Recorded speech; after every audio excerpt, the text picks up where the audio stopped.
네, 유튜브 여러분 안녕하십니까? 오늘은 중국 사람 중심의 균형 잡힌 경제 발전 원칙 계획에 대해서 얘기를 하려고 합니다. 통일방송의 김영무입니다. 2007년 11월에 열렸던 중국 공산당 17차 당대에서는 앞으로 5년 동안 필질 국가 경제 정책의 핵심 내용과 방향이 채택됐습니다. 중요한 내용을 소개해 주시겠습니다. 중요한 내용을 여러분들한테 주도록 하겠습니다. 그래서 17차 당대회가 채택한 경제정책의 핵심이 무엇보다도 중국 사회의 시장경제 체계를 하나의 체계화된 체계 혹은 제대로 성격 규정해야 한다는 겁니다. 둘째로 여러분들 아시다시피 도시 중심의 경제 개발에 지방과 농촌 지역에 대한 집중적인 경제 개발과 발전에도 방향을 전환하는데 신경을 써야 되겠죠.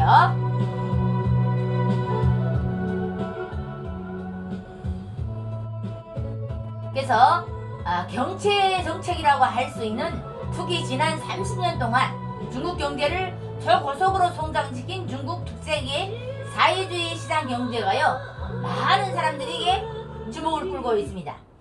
그래서 긍정적인 자체 평화가 있음이라 해서 대표적으로 규모가 세계 3위에 커지고 1인당 개인소득이 증가했기 때문입니다.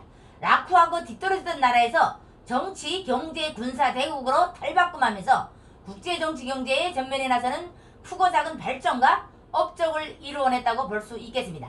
그러나 고속 성장의 화려한 불빛 뒤에는 초고속 성장에 파생된 수많은 어려운 문제가 도전들 또한 발생하겠죠. 그래서 넌 중국이 채택하고 충실해야 따른 미국과 서구 경제 발전 방식에 기초한 경제 발전 모델을 더 이상 지속시킬 수 없다는 판단을 내리게 됐습니다.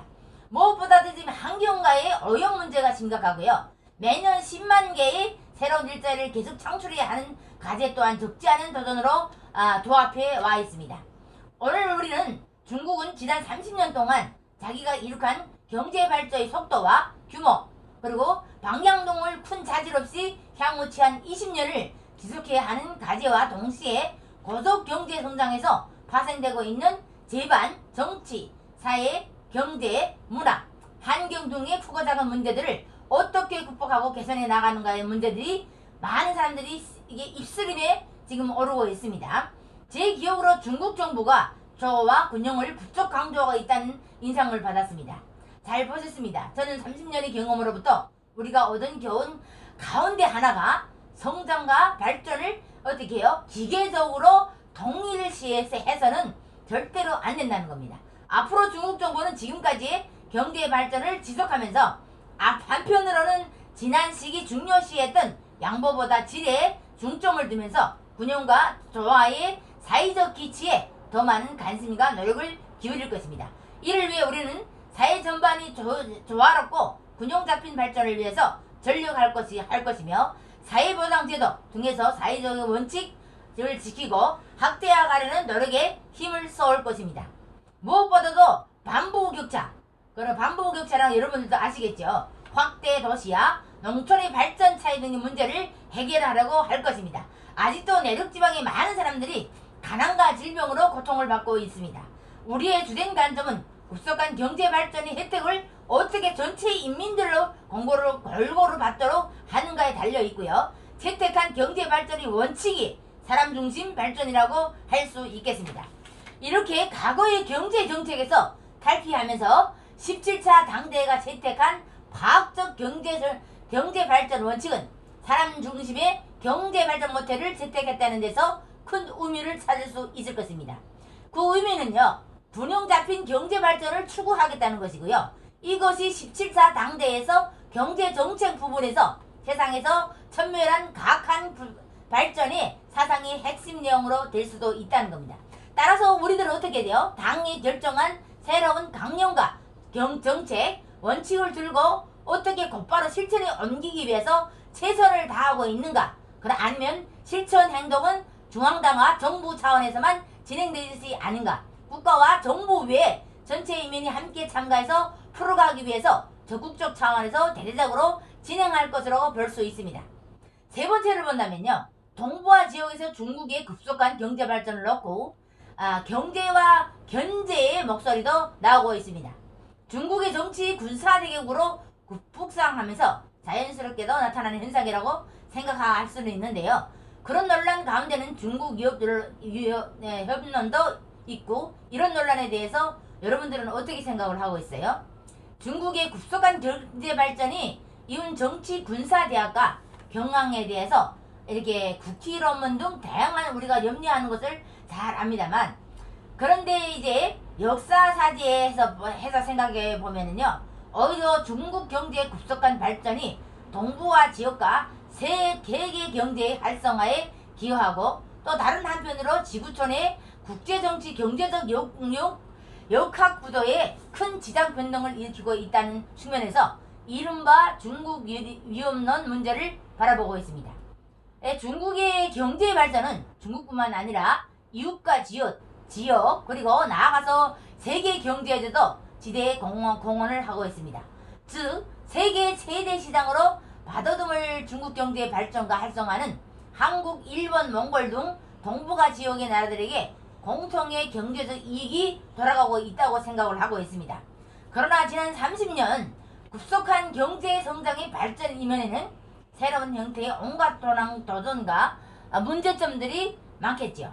그래서 중국이 도상국에 불과한다면 아직도 싸고 풍부한 노동력에 기초한 제조업, 수출 중심의 경제 구조에서 벗어나지 못하고 있다는 겁니다. 싸고 풍부한 노동력과 세계 최대 시장이라는 이유 등으로 온 세상에 중국으로 몰려오고 있다고 해야 옳지 않을까 싶은데요. 사업에서는 득도 있고 실도 있습니다. 우리는 중국의 발전을 상호관계적 측면에서 보아야 옳다고 생각을 하고요. 중국 경제의 발전이 지역과 세계 경제에 미치는 영향을 다양하게 돋보여야 한다는 것입니다. 그래서 중국의 지금 고속 경제 발전을 중국 위험론에서 몰아가는 시장은 긍정적인 시각이 아니고요. 일종의 중국의 때리기인 중국 위험론은 궁고가 희박하다는 뜻이죠.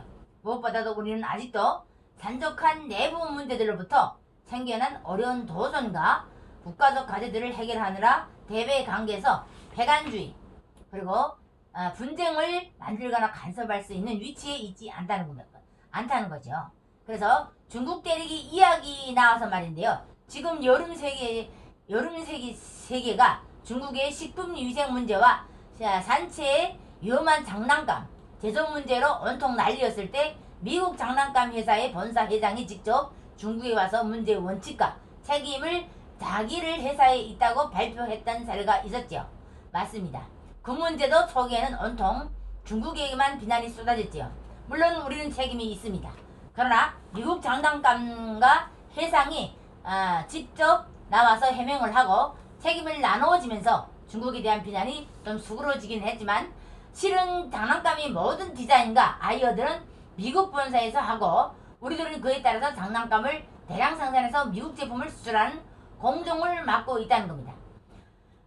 중국은 이렇게 진짜 위생 및 건강, 안정성 등이 문제의 전부는 아니라고 볼 수 있겠습니다. 그래서 미국과는 무역 불명령 문제가 있었죠. 중국의 원화절상을 지속적으로 요구했던 미국과 서방 쪽의 입력 등 부역 불분한 문제에 대한 제반, 국제정치, 경제 문제들이 식품위생과 장난감 문제, 지적재산권 문제들을 별미로 일종의 중국 때리기로 표출이 되는데요. 당시 국제사회 특히 미국 언론의 반중국 중국 때리기 분위기에서 몹시 감정적이 되면서 상황을 더 악화시켰던 것 같습니다. 지금 때마다 미국 안에서 나오는 이야기 가운데 하나가 보호주의지요. 그러나 오늘 세계 경제가 큰 틀에서 하나로 돌아가고 있는 조건에서 보수주의란 스스로 고립을 자초하는 것에 불과하다고 합니다. 끝으로 새로 책임을 맡으신 중국 사회과학원 국제학술부에 대한 간단한 소개를 부탁드립니다. 중국 사회과학원에는 모두 5개 부가 있습니다. 먼저 국내경제학부가 있고요. 두 번째는 인류학부, 세 번째는 법학부, 네 번째는 제가 새롭게 책임 맡은 국제학습부, 그리고 마지막으로 막사수 연구부, 그리고 국제학술부의 중요한 일을 소개해드리면서 학술 기술 분야 분야 고안, 그리고 학문 연구 조성, 연구 분야 확대, 화실 평가 지역 연구기관들이 협력 중이라고 볼 수 있겠습니다. 해외 촬영을 앞둔 몹시 바쁜 일정에서도 잠시간 대답을 응해줘서 감사를 드리고요. 오늘 여기서 마치도록 하겠습니다. 통일방송의 김영구입니다. 아직 구독 안 하신 분들이 있죠? 그래서 구독과 좋아요를 눌러주시기를 바라면서 통일방송의 김영구였습니다. 감사합니다.